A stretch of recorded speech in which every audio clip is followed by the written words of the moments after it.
did it. One single leaf.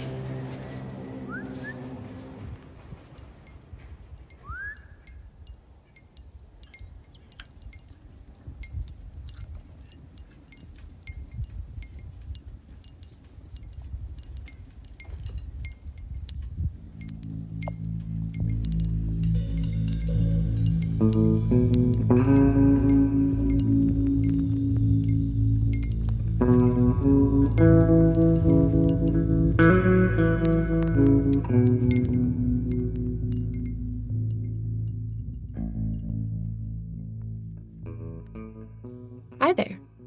We're so glad to be with you today. I'm Kira, And I'm Jothsna. and we are friends, organizers, and storytellers who care about climate justice. We met several years ago in Minnesota and connected over our love of building narratives and the hope and community that blooms from them. As climate change intensifies, it is a reality we are all living in. Maybe you are feeling waves of emotion, grief, and overwhelm. We are certainly feeling that too. You might even feel some of that in your body right now. A heaviness in the chest, a tightness in your shoulders, or a flutter in your stomach. Wherever you're holding these feelings, simply notice them. There's no need to fix or change anything right now. Recently, we've been listening to the wise words of our friend Ben Weaver, a songwriter, poet, cyclist, and community builder.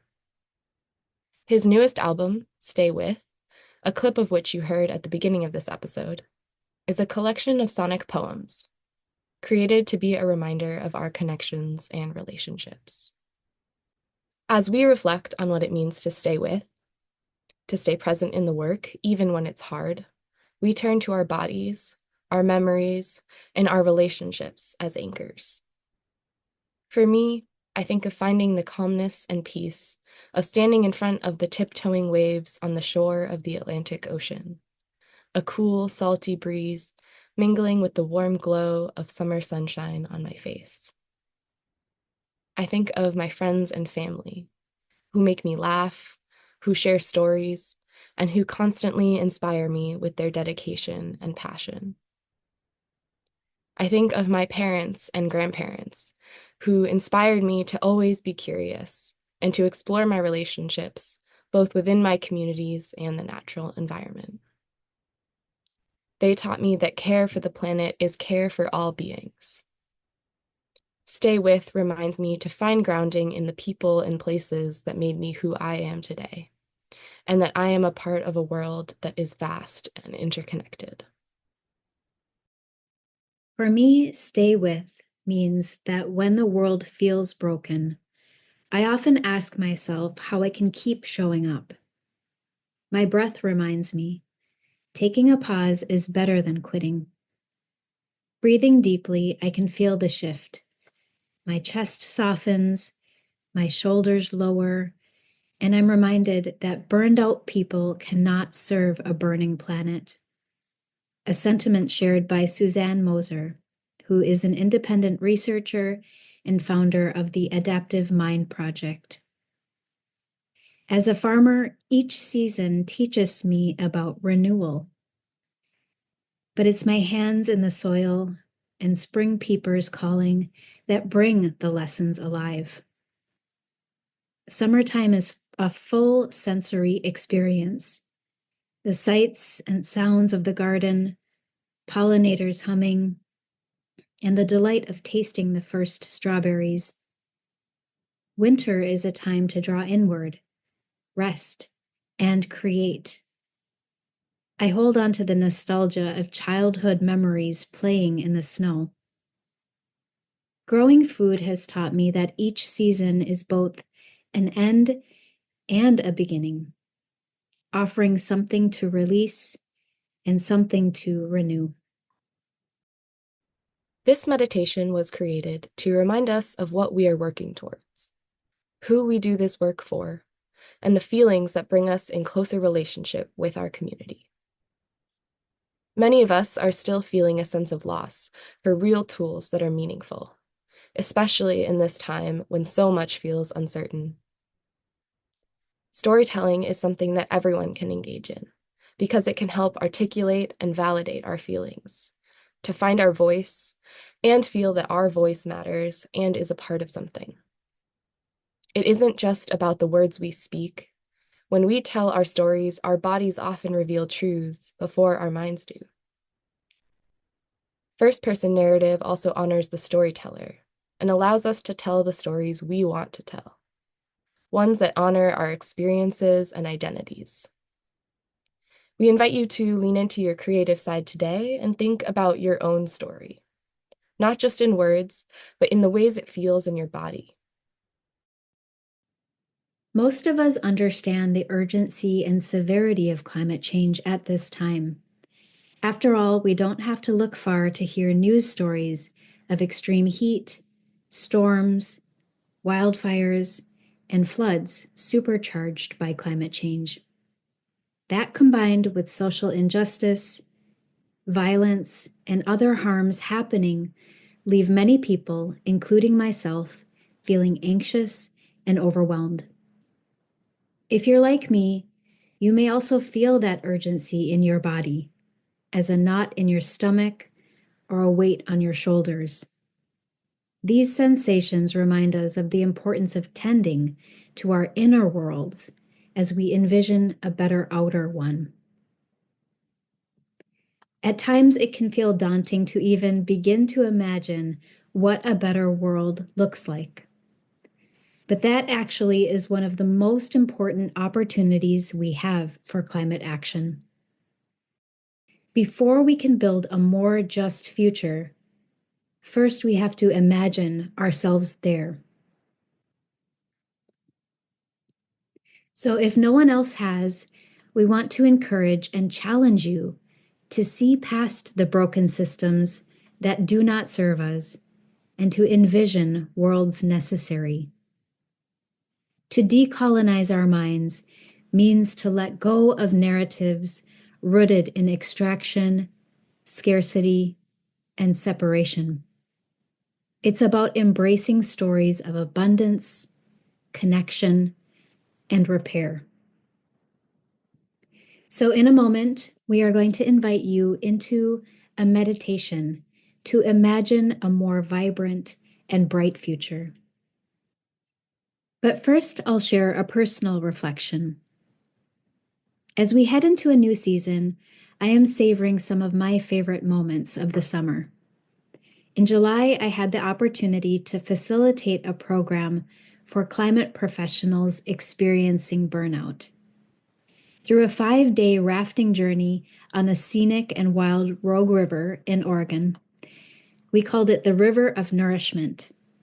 There was no Wi-Fi, the only connection with the outside world through satellite radio for emergencies.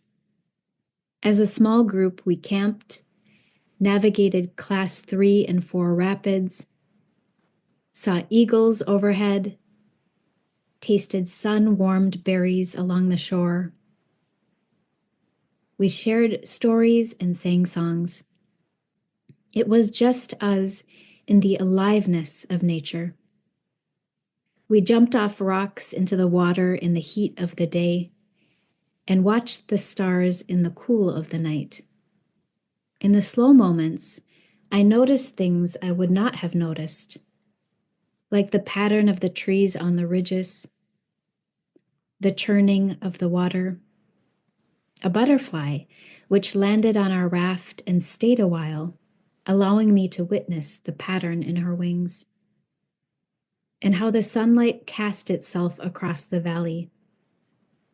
And there were so many river metaphors to find: when to paddle forward together, and when to pause and let the currents do the work. I felt childlike play, exhilaration, and delight, words I don't often use to describe how I feel anymore. But the most beautiful aspect was that many of us were strangers at the beginning of the trip. But through the challenge and joy of navigating the waters, we grew close and built trusted bonds and relationships. Something about the water helped crack open the emotions many of us had been holding. As we neared the end of our trip, we saw a thick haze on the horizon and smelled smoke from nearby wildfires. Helicopters overhead with buckets for aerial firefighting. Reminders of our climate reality. Someone turned to me and said, "I feel as though we are collecting friends to go into the Anthropocene with. That when things fall apart, we might know who to call." It reminded me of the importance of relationships, helping each other, and also to look for the many gifts here in the present moment to take forward as we create the future. I am still holding on to the river of nourishment on the banks of the Rogue, where we were each asked to release something, an anxiety, bad habit, negative mind frame, and to pick up something that we felt the river had shown us, a new perspective, refreshment, or devotion. As we prepare to imagine our own visions of renewal, we want to ask you, when was the last time you experienced childlike wonder, exhilaration, delight, or even hope? Maybe it's been a long while for you too. And what is the bright and vibrant future you imagine? We would like to invite you to participate in a short meditation to envision it. In this meditation, we will bring our attention and energy to point the mind to see ourselves in this future. But first, I want to give you a setup, and this may be the most radical part of this vision, so bear with me. I want you to imagine that everything you have been wanting, everything you have been rooting for and working for comes true. This might be a feeling of success, achievement, or deep peace or gratitude. Imagine yourself in a bright and vibrant future. What do you see around you?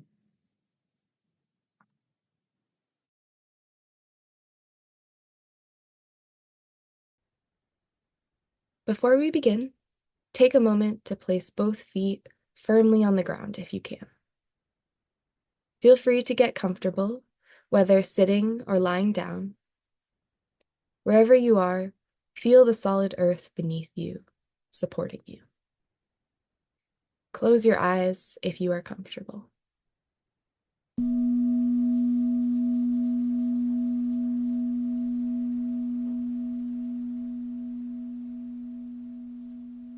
Take a slow breath in through your nose and let it release through your mouth.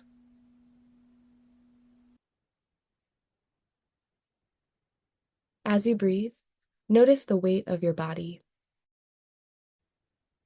the sensation of air moving in and out, and the way your chest rises and falls. I'm going to ask a series of guided questions to help you imagine the future you want to see. Not just in your mind, but to sense it in your body, as though you are emotionally, spiritually, and physically there.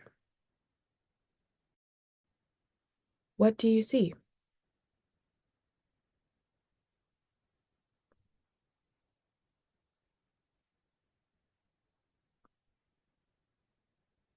What does the natural landscape look like around you?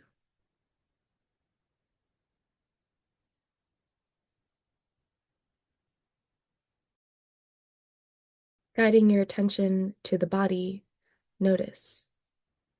What are the sensations you feel on your skin? the sounds around you.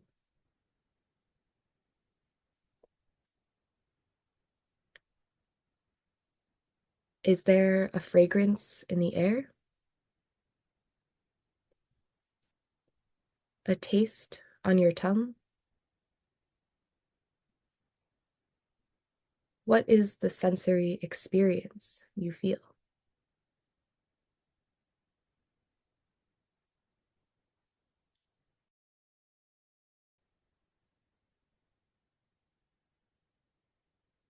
Now notice the emotions that may be rising within you.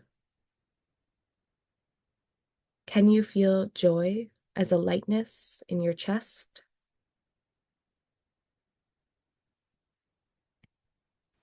Hope as an opening in your breath?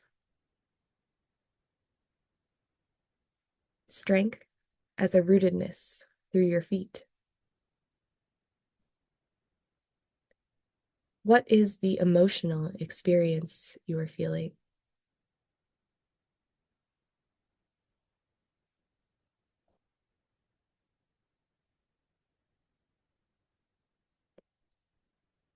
Is there ancestral wisdom you want to draw upon?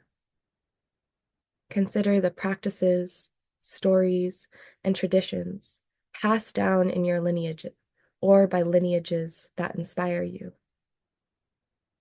How do these guide your vision for a thriving world?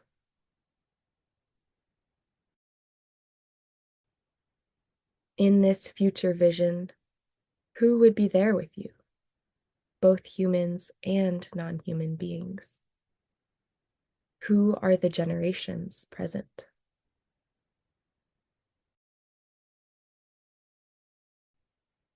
This vibrant and bright vision in your mind, hold your attention here. What is this future vision showing you? And what do you want to bring forward into the present?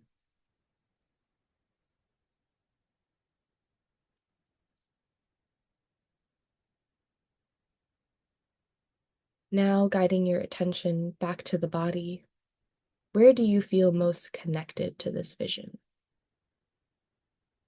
Is it in your heart? Your hands? Your gut? Maybe in the center of your forehead? Let this place be an anchor that you can return to whenever you need to stay with this vision of the world that you want to see. When you are ready, place your attention back on the sensations of your breath and softly float open your eyes.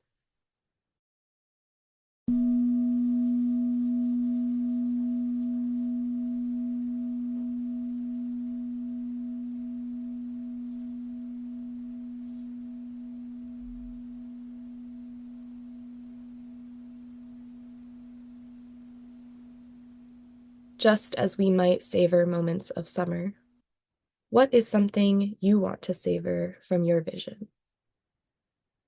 Let this savoring stay with you as a reminder that your body is a tool for resistance, for renewal, and for imagining and creating new worlds.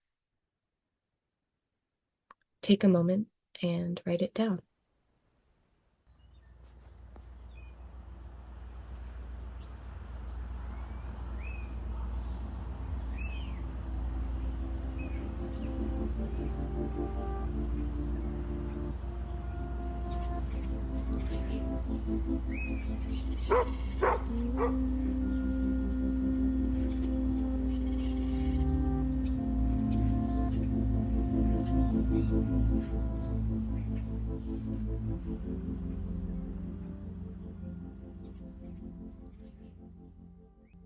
We'll call you back into this space at this time.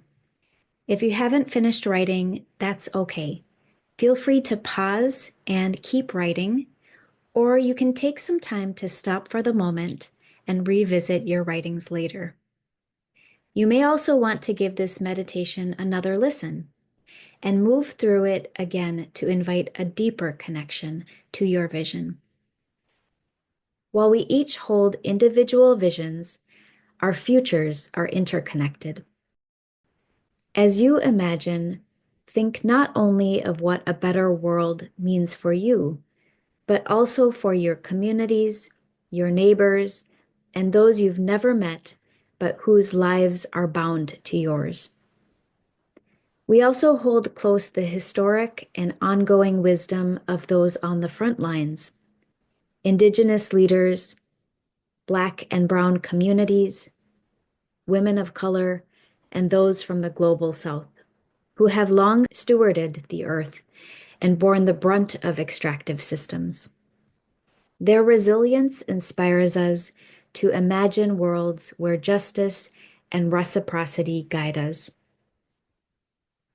To close, we'd like to share a full song from Ben Weaver's album titled Red Birds in My Blood.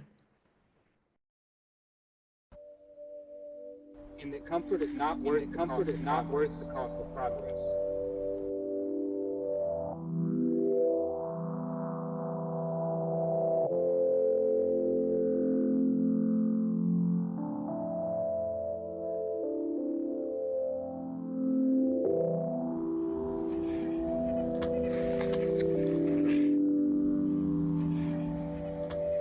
And that comfort is not worth the cost of progress.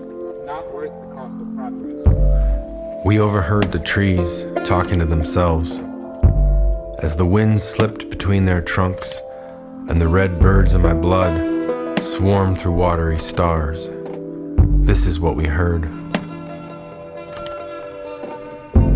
Remember that grief and magic coexist. Everything you need is already present inside you. The medicine is scattered everywhere. Appeal to people's spirits rather than their training.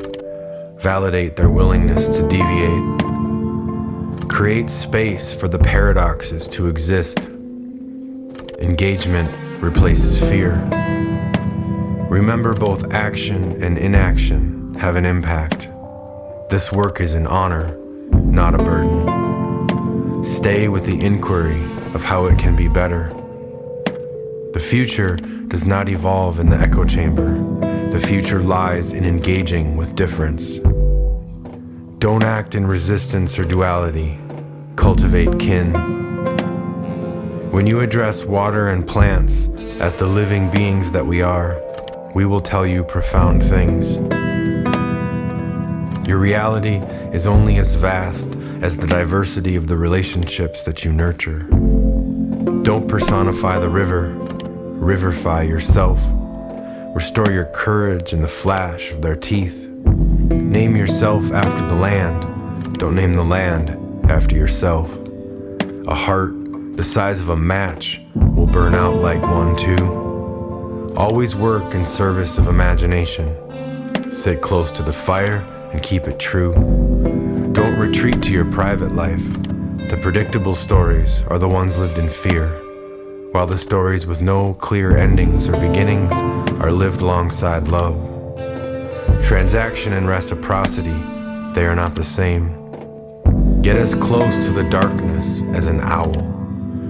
Trust that the answers you seek are not material, but rather spiritual, forever fluid.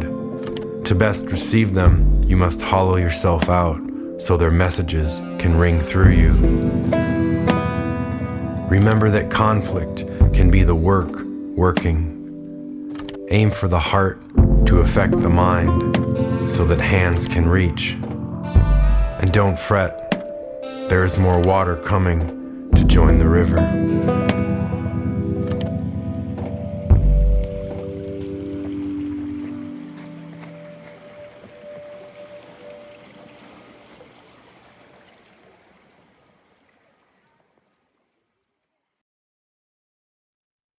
As we call you back into the space for a few closing words, notice how your body is feeling right now. Take a moment to pause. Take a deep inhale in and slowly breathe out.